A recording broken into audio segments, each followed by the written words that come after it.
Hello students. तो हम solve कर रहे थे एच.सी. वर्मा चैप्टर 9 के क्वेश्चंस और हम अब कॉलिजन वाले पार्ट पे पहुंच गए हैं। लगभग अब अपने सीरीज़ के एंड पे हैं हम। एंड हम जितने भी क्वेश्चंस कर रहे हैं that are very important for JEE Mains and advance.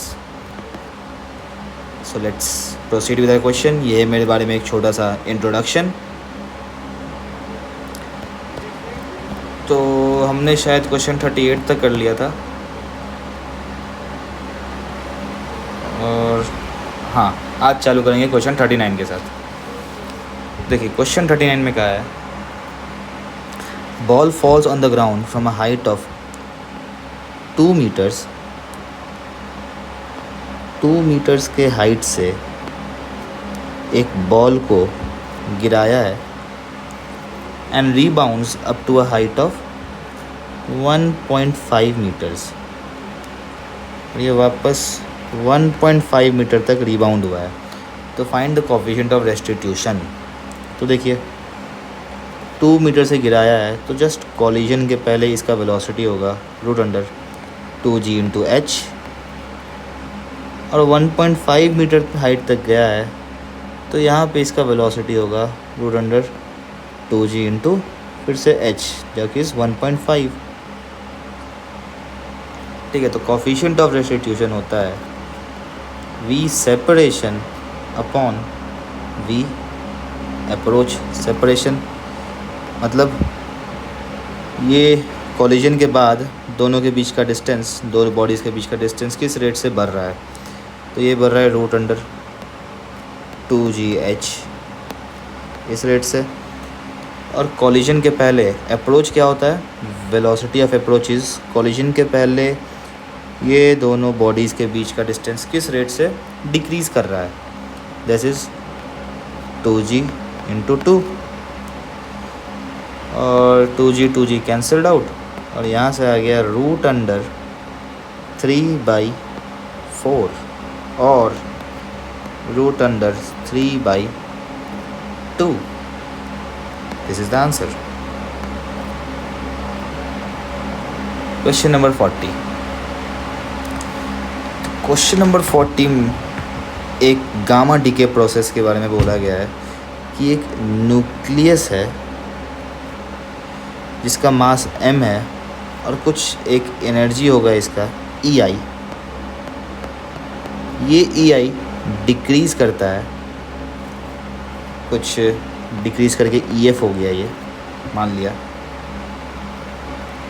ठीक है, और ये डिके कर रहा है। इसमें क्या हो रहा है कि एक गामा फोटोन निकला है और उस गामा फोटोन का एनर्जी दिया है E, एनर्जी दिया है E। और मोमेंटम क्या होगा इस फोटोन का, मोमेंटम जो होगा इस फोटोन का डेट विल बी E/c। तो इस फोटोन का मोमेंटम जो आगे की तरफ गया है इसके कारण न्यूक्लियस में कुछ एक रिकॉइल आएगा। मान लिया और रिकॉइल वेलोसिटी इज़ v। तो इनिशियल मोमेंटम वो 0, final momentum is E/c minus mass of nucleus into v। तो यहाँ से v will be equal to E/mc। ठीक है, तो अगर हम जो काइनेटिक एनर्जी अगर हम निकालें अपने न्यूक्लियस का, या फिर इसको final kinetic energy of the nucleus बोल दें, तो this will be half into mass of the nucleus into v square that is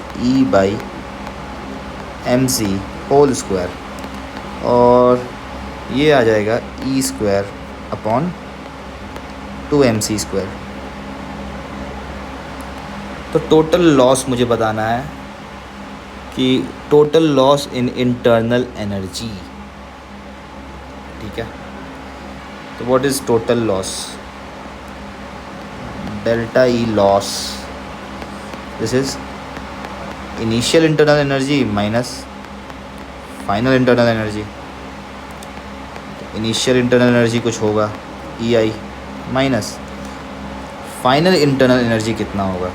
तो देखिए जो इंटरनल एनर्जी फाइनल है दो की, पहले तो EI था, अब EI में से सबसे पहले एक ई एनर्जी का गामा निकल गया, वो इंटरनल एनर्जी यूज़ हो गया है। अब न्यूक्लियस के पास एक वेलोसिटी आ गया है, ठीक है। तो वो जो वेलोसिटी आया है वो भी तो एनर्जी मतलब कहीं ना कहीं से आया होगा, वो इंटरनल एनर्जी से ही आया होगा। मतलब जो काइनेटिक एनर्जी आया है वो भी इंटरनल एनर्जी के एक्सपेंस पे ही आया होगा। That is E²/2mc²। तो यहाँ से जिसको सिंप्लीफाई करेंगे दिस विल बी E+E²/2mc²।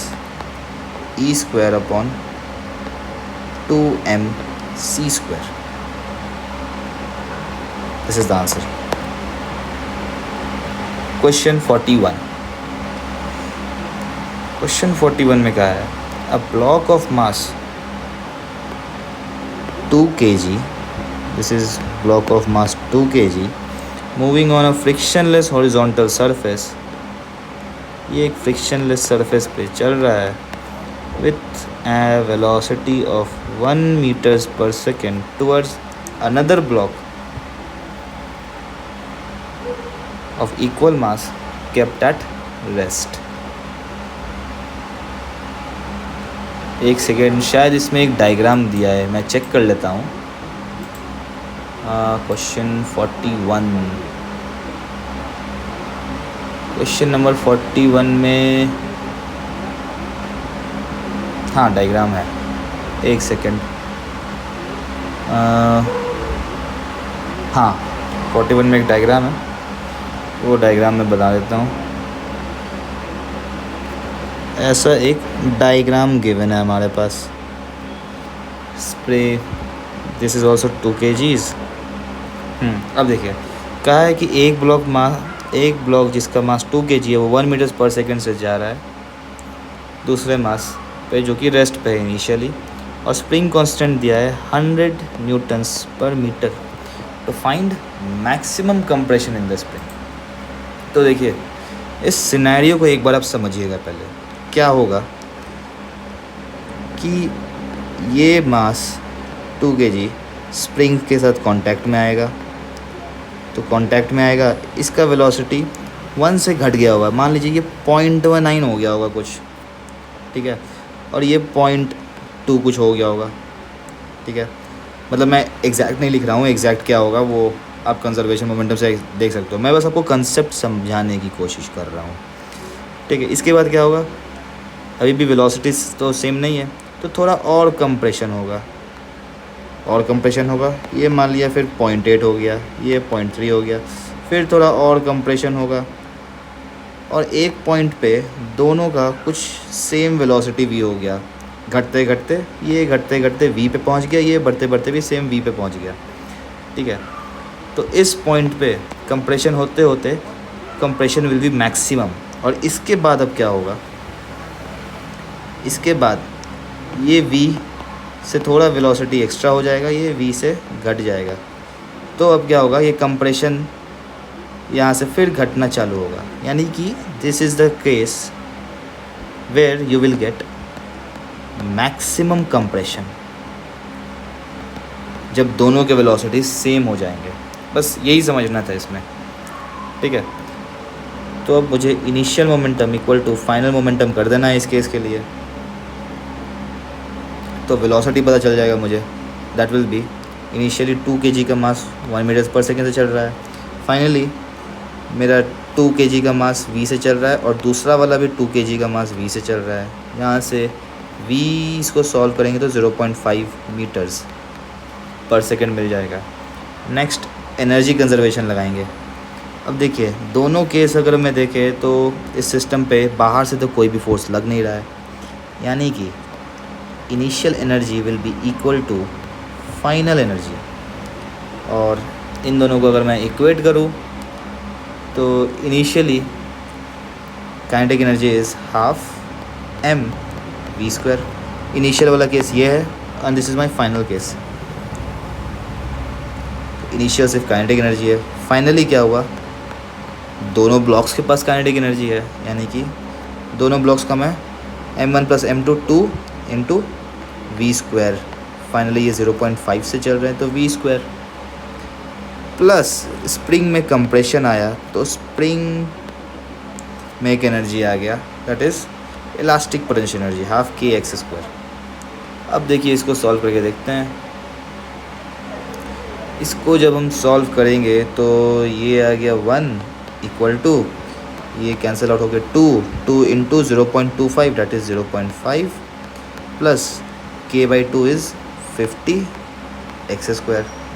तो x square will be 0.5 upon 50 यानी कि 1/100 और यहाँ से x विल बी 1/10 मीटर्स और x can be written as 10 centimetres.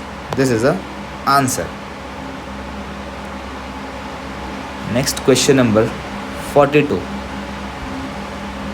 अब बुलेट 42 में क्या कोई, हाँ 42 में भी एक डायग्राम है।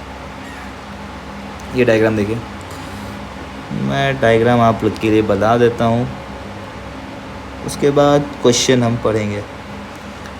ऐसे आगे के जो क्वेश्चंस हैं ना सारे इसी सब कॉन्सेप्ट्स पे रहेंगे, तो मैं आपको सजेस्ट करूँगा मेरे क्वेश्चन अटेम्प्ट करने के पहले आप एक बार क्वेश्चन को अटेम्प्ट करो, उससे आपको ज़्यादा समझ में आएगा।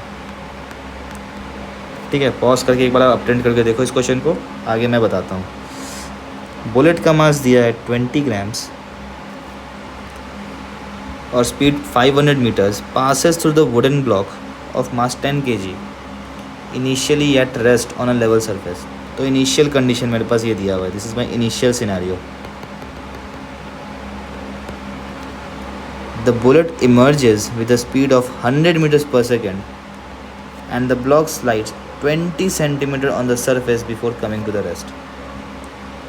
यानी कि बुलेट क्या हुआ इसके बाद कि बुलेट जो है इसमें ऐसे छेद करके आर पार हो गया,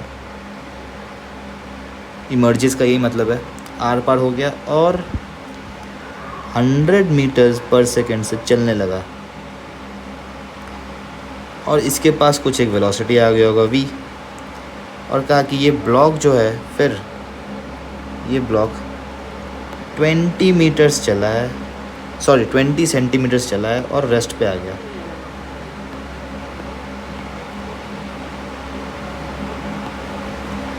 और रेस्ट पे आ गया, रेस्ट पे आया इसका मतलब इस बार ये सरफेस पे कुछ फ्रिक्शन कोफिशिएंट होगा, फ्रिक्शनलेस नहीं है इस बार।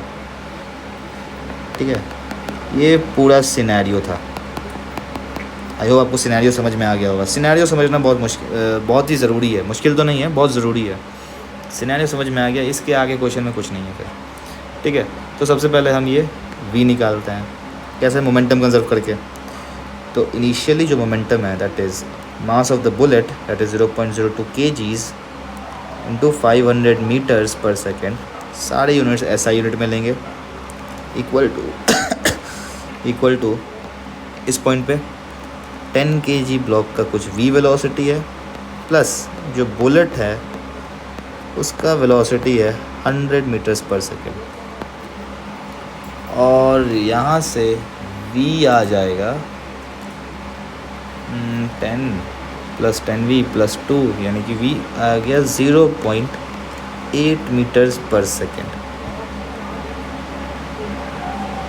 अब मुझे v पता चल गया, that is 0.8 metres per second. तो अब इस ब्लॉक के पास कुछ एक काइनेटिक एनर्जी है और फाइनल काइनेटिक एनर्जी 0 हो गया। तो काइनेटिक एनर्जी कहाँ एक्सपेंड हुआ, जो फ्रिक्शन इस ब्लॉक पे नेगेटिव वर्क कर रहा है उस पे एक्सपेंड हुआ है। तो हाफ m v स्क्वायर, ये kinetic energy will be equal to the work done by the friction, that is mu m g into x. Work done by friction क्या होता है, वर्क डन मैंने पहले ही बताया, work done is force into displacement. तो friction force क्या होगा, म्यू एम जी, और डिस्प्लेसमेंट इज़ एक्स।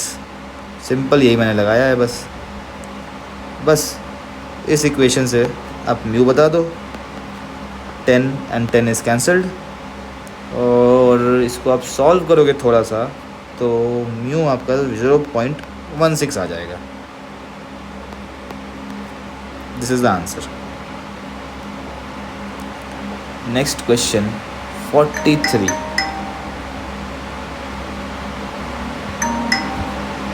एक सेकेंड,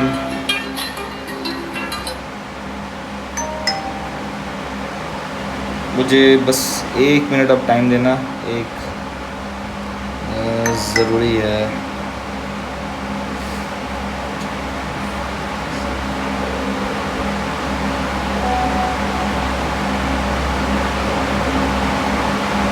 हाँ, तो क्वेश्चन 43 देखते हैं। क्वेश्चन 43 में बोला है कि प्रोजेक्टाइल है जिसको u स्पीड से थीटा एंगल पे फेंका है मैंने, u स्पीड से थीटा एंगल पे। तो coefficient of restitution between the projectile and the field is e। So how far from the starting point does the projectile makes it collision with the field. Second collision with the field, sorry, दूसरा collision कहाँ पे करेगा।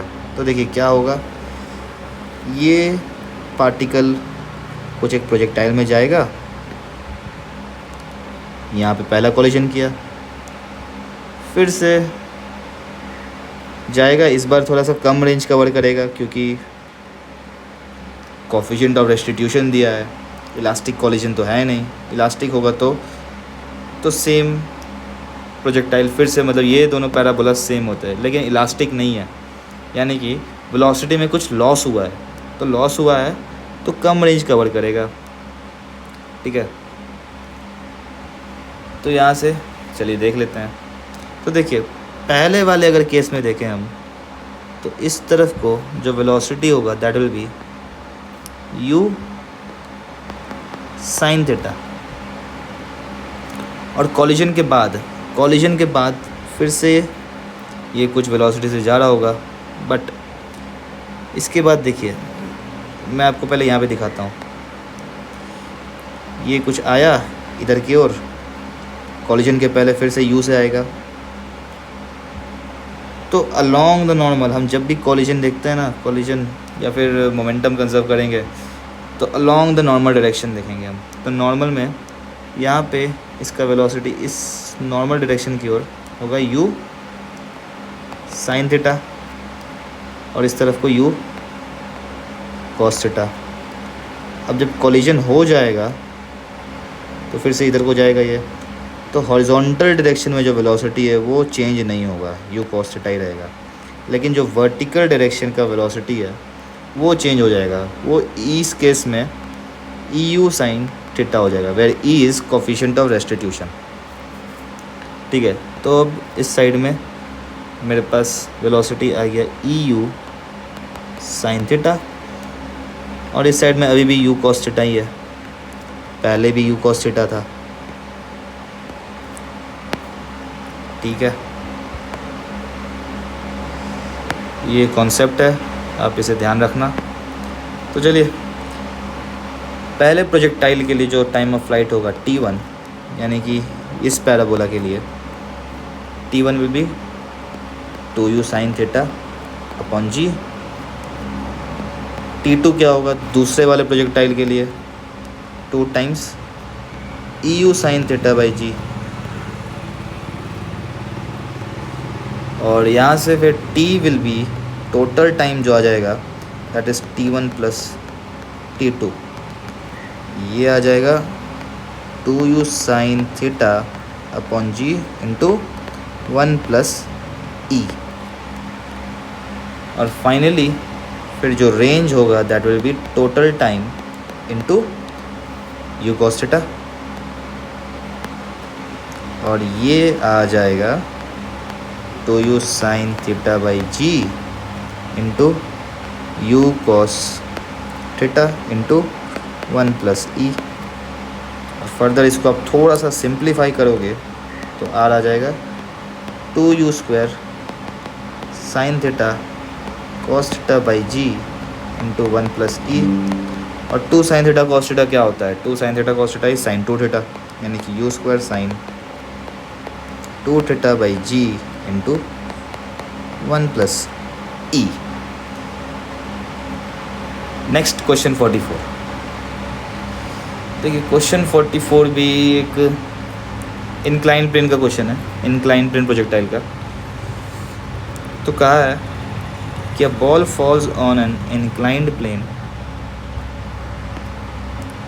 एक inclined plane पे ball गिरता है from a height h above the point of impact, यानी कि h हाइट से, यहाँ से इसका हाइट h दिया हुआ है, and makes an perfectly elastic collision, where will it hit the plane again.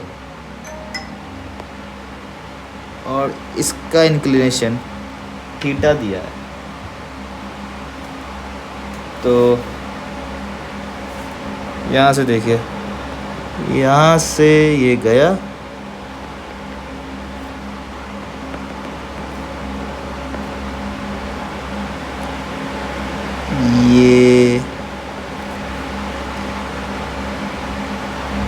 ये एंगल थीटा होगा। यहाँ पे कुछ वेलोसिटी मैं मान लेता हूँ u, ठीक है। तो फिर से कॉमन नॉर्मल के अलॉन्ग वेलोसिटी कितना होगा? कॉमन नॉर्मल में velocity will be u cos theta, और बोला है कि कॉलिजन इज़ इलास्टिक। अब कॉलिजन जब इलास्टिक है तो ये वापस से बाउंस करने के बाद फिर से सेम इसी डायरेक्शन में, इसकी ज़रूरत नहीं है। और इलास्टिक कॉलिजन है ना, इलास्टिक कॉलिजन है, तो ये फिर से रिफ्लेक्ट हो जाएगा, रिफ्लेक्ट होगा इस साइड को, और ये u वेलोसिटी से रिफ्लेक्ट होगा, और ये फिर आगे ऐसे प्रोजेक्टाइल में जाएगा, कहीं हिट करेगा। तो पूछा यही कहाँ पे हिट कर रहा है। तो एक तरह से मुझे ये रेंज पता करना है, ठीक है। तो देखिए इंक्लाइन प्लेन प्रोजेक्टाइल के क्वेश्चंस हम अपना फ्रेम ऑफ रेफरेंस को या कोऑर्डिनेट फ्रेम को रोटेट कर देते हैं। यहाँ पे हम अपने कोऑर्डिनेट फ्रेम को रोटेट कर देंगे। This is my y axis, and along the plane को हम ले लेंगे एक्स एक्सिस। अब इस रोटेटेड कोऑर्डिनेट फ्रेम पे हम अपना पुराने जितने भी फॉर्मूलेस थे वो लगा सकते हैं, अलोंग एक्स और अलोंग वाई, सिंपल। और एक चीज़ और, u कितना होगा? u ऊपर h हाइट से गिरा है, तो u विल बी √2gh। अब देखिए what is my ux? ux will be, this is my u, तो ux जो होगा इस साइड को, this will be u sine theta. What will be ui? ui होगा मेरा इस साइड को, it is ui is u cos theta. Similarly, what will my acceleration in x direction? Acceleration in x direction will be g sin theta. कैसे? Gravity लग रहा है नीचे की ओर, मेरा कोऑर्डिनेट फ्रेम ऐसे है, और थीटा इज़ दिस एंगल, तो this will B g sin theta, and ay will be minus g cos theta, क्योंकि g मेरा अपोजिट लग रहा है, negative x direction y direction में, तो माइनस जी कॉस थीटा, ठीक है। अब सबसे पहले मुझे टाइम ऑफ फ्लाइट पता करना है। तो टाइम ऑफ फ्लाइट पता करने के लिए देखिए, जैसे ही मेरा जो डिस्प्लेसमेंट इन वाई ज़ीरो हो जाएगा जिस पॉइंट पे, वहाँ पे मेरा उस पॉइंट पे मुझे टाइम पता करना है कब ज़ीरो हो रहा है। तो s y equal to u y t plus half a y t square, यानी कि zero equal to u y is u cos theta t plus half a y is minus g cos theta t square. तो एक T तो cancel out हो गया, यानी कि T equal to zero को हम ऐसे भी लेंगे नहीं। टी इक्वल टू ज़ीरो में इनिशियल पॉइंट है, जब यहाँ से शुरू हुआ है उस पॉइंट पे तो वाई ज़ीरो है ही, एस वाई ज़ीरो है ही, तो वो ठीक है। दूसरा टाइम कौन सा है? दूसरा टाइम इज़ टी कैंसिल कर दिया तो टी आ गया यहाँ से, कॉस थीटा भी कैंसिल हो गया, तो t will come out to be 2u/g। बस अब मुझे टू ये पता चल गया। इसके बाद मुझे बस एस एक्स बताना है। What will be S X? फिर से U X T plus half A X T square. तो U X is V sine theta, sorry U sine theta, not V, U sine theta into T is 2u/g plus half A into T square, 4u²/g²।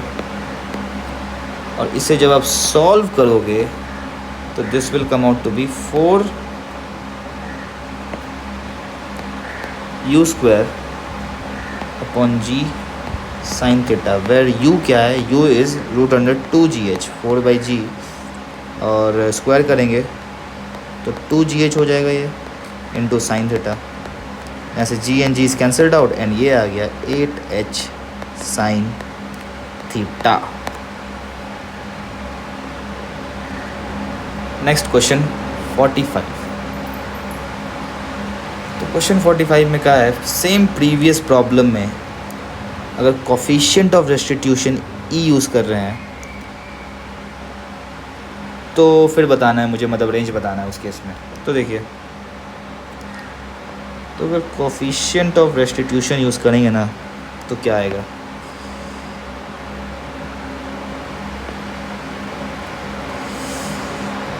फिर से ये जो ball है ये normally गिरा है, तो इस बार फिर से ये एंगल थीटा है, ये एंगल थीटा है। यू मुझे इस बार कुछ दिया है क्या? यू नहीं, एच दिया है ना, तो यू निकाल लेंगे। What is you? You is √2, जी को 10 ले लेते हैं इंटू एच, यानी कि 100, √100 इज़ 10 मीटर्स पर सेकेंड। तो यू दे दिया। इसको थोड़ा बड़े में बनाएंगे डायग्राम को, तो थोड़ा और अच्छे से समझ में आएगा इस बार आपको।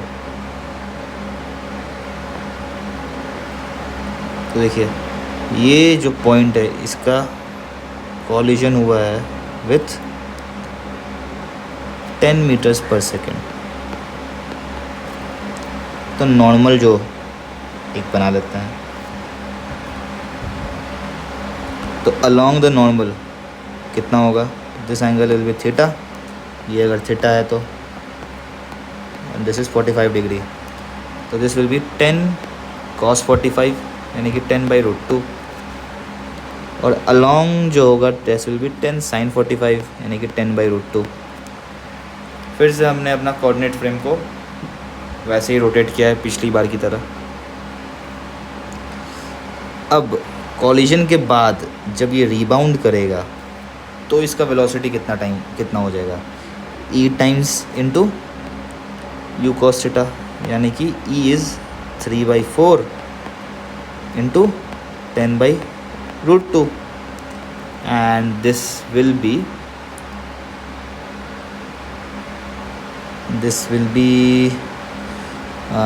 15/2√2। और अलोंग द प्लेन तो वेलोसिटी सेम रहेगा 10/√2। तो यहाँ से मुझे जो यू एक्स यू नहीं, इसको मैं चलिए v x, let this be v y and this is v x. तो वी एक्स आ गया 15/2√2 और वी वाई आ गया 10/√2। तो यहाँ से फिर से हम सिमिलरली लास्ट टाइम की तरह पहले टाइम ऑफ फ्लाइट निकालेंगे, that is s y equal to u y t plus half a y t square का यूज़ करके। तो this is zero and u y या फिर वी वाई जिसको बोले this is 10√2 into t plus half a y will be minus g sine theta. What is my a y is minus g sine theta, यानी कि minus 10/√2 into, sorry एक second, ये मैंने values actually उल्टे लिख दिए। This is v y and this is v x. V y is 15/2√2, हाँ, this into T square. और इससे आप सॉल्व करोगे तो 2√2 इज़ कैंसिल आउट, एक टी भी कैंसिल आउट कर देते हैं क्योंकि टी इक्वल टू 0 हमारे रूट नहीं है, जो डिज़ायर्ड रूट है वो आएगा टी इक्वल्स टू 15/10 यानी कि 3/2 सेकेंड्स। ये टाइम ऑफ फ्लाइट आ गया। बस अब टाइम ऑफ फ्लाइट आ गया तो यहाँ से हम एस एक्स निकाल लेंगे। S x will be U T plus half A into T square 3/2 का 9/4। और इसे आप सिंप्लीफाई करोगे तो ये आ गया 15/√2 और यहाँ से ये 45/4√2 और ये 105/4√2 आएगा। और इसकी वैल्यू देखोगे आप तो ये अराउंड 18.5 मीटर्स आ जाएगी।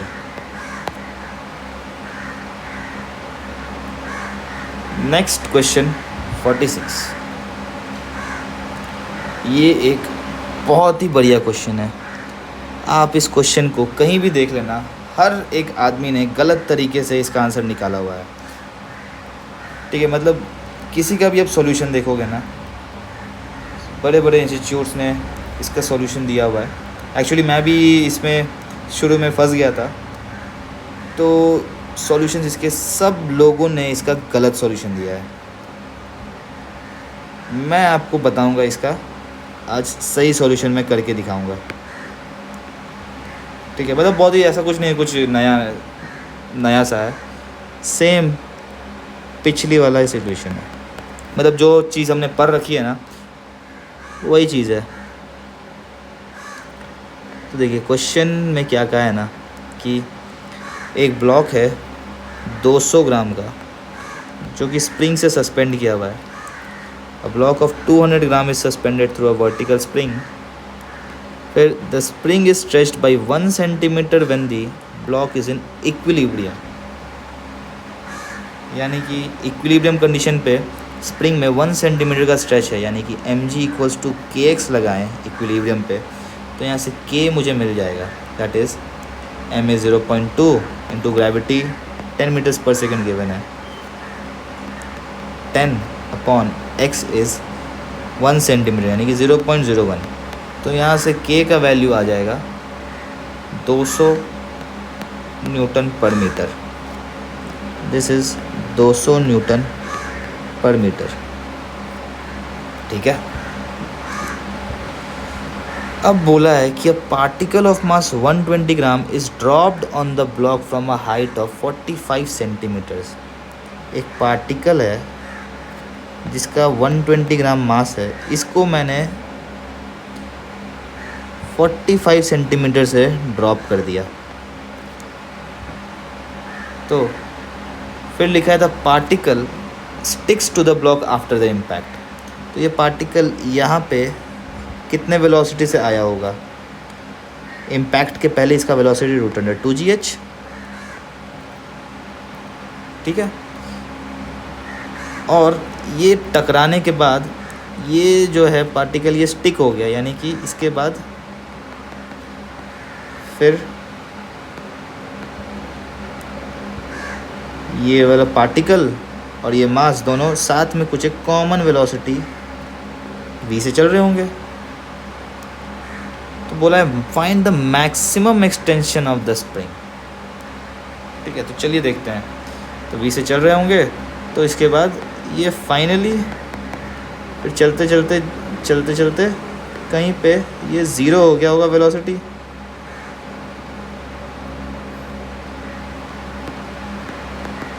तो उस पॉइंट पे मैक्सिमम एक्सटेंशन क्या है, चलिए देखते हैं। हाँ, तो हम सबसे पहले ये देखिए, सबसे पहले तो हम v निकाल लेते हैं, ये v कितना होगा।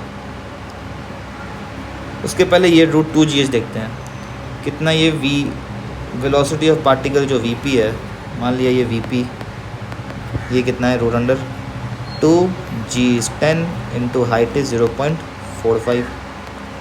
तो यानी कि ये हो गया 0.9 into 10 √9, that is 3 metres per second. ठीक है, अब ये 3 मीटर पर सेकेंड से टकराया है, तो अब कंजर्वेशन ऑफ मोमेंटम लगा देंगे इन दोनों इंस्टेंट्स पे। तो पहले मेरा जो पार्टिकल था 0.12 kg का, 120 ग्राम का पार्टिकल, वो 3 मीटर पर सेकेंड से चल रहा था। तो initial momentum will be equal to, finally क्या हुआ, फाइनली मेरा 0.12 और 0.2 kg का ब्लॉक साथ में v से चलने लगा। तो इसे आप सॉल्व करोगे तो ये आ जाएगा 1.125 मीटर्स पर सेकेंड। ठीक है, अब मैं जो ये पॉइंट है और ये पॉइंट के बीच में एनर्जी का कंजर्वेशन लगाऊंगा। ठीक है, तो देखिए बस यहीं पे आप देखोगे ना सॉल्यूशन में, तो ये पॉइंट और ये पॉइंट का एनर्जी कंजर्वेशन गलत लगाया है, सब लोगों ने गलत लगाया है और इसका आंसर किसी भी तरह से बस निकाल दिया है। तो चलिए देखते हैं इसका सही आंसर, सही अप्रोच क्या है। E initial equals to e final करना है मुझे। तो देखिए लोगों ने क्या किया है कि ग्रेविटी वाला टर्म भूल गया है। अब देखिए मेरा जो ये मास है ये नीचे की ओर डिसेंड कर रहा है, तो ग्रेविटेशनल पोटेंशियल एनर्जी में भी तो अकाउंट में लेना पड़ेगा ना। ग्रेविटेशनल पोटेंशियल एनर्जी को अकाउंट में लेंगे हम, वही सॉल्यूशन में मिसिंग है। लोगों ने ग्रेविटेशनल पोटेंशियल एनर्जी को अकाउंट में नहीं लिया, तो कुछ भी किसी भी पॉइंट्स के बीच में एनर्जी कंजर्वेशन ऐसे ही लगा दिया है और आंसर किसी भी तरह निकाल दिया है, कुछ भी टर्म्स यूज़ करके। तो चलिए देखते हैं ई इनिशियल क्या होगा। देखिए मतलब ग्रेविटेशनल पोटेंशियल एनर्जी को अकाउंट में लेने के लिए मैं मान लेता हूँ अपना एक रेफरेंस लेवल। वो रेफरेंस लेवल जो होगा that is at natural length of the spring. Reference at natural length पे जब स्प्रिंग था उसको मैं रेफरेंस मान लेता हूँ। ठीक है, तो इनिशियली क्या था, जैसे ही जिस टाइम मेरा ब्लॉक यहाँ पे था, जब जस्ट टकराया है जिस टाइम पे, तो उस टाइम पे पहले सिस्टम का यानी कि दोनों मास का टोटल जो मास हो गया दैट इज़ 0.32 हाफ mv² करेंगे काइनेटिक एनर्जी इनटू दोनों साथ में चलने लगे हैं इतने वेलोसिटी से, यानी कि 1.125 square equal to, sorry initially kinetic ये पोटेंशियल एनर्जी क्या होगा, ये 1 सेंटीमीटर, कितना 1 सेंटीमीटर था ना, 1 सेंटीमीटर से वो उस टाइम पे स्ट्रेच था, यानी कि वो नेचुरल लेंथ से 1 सेंटीमीटर नीचे है, तो minus m into g into h।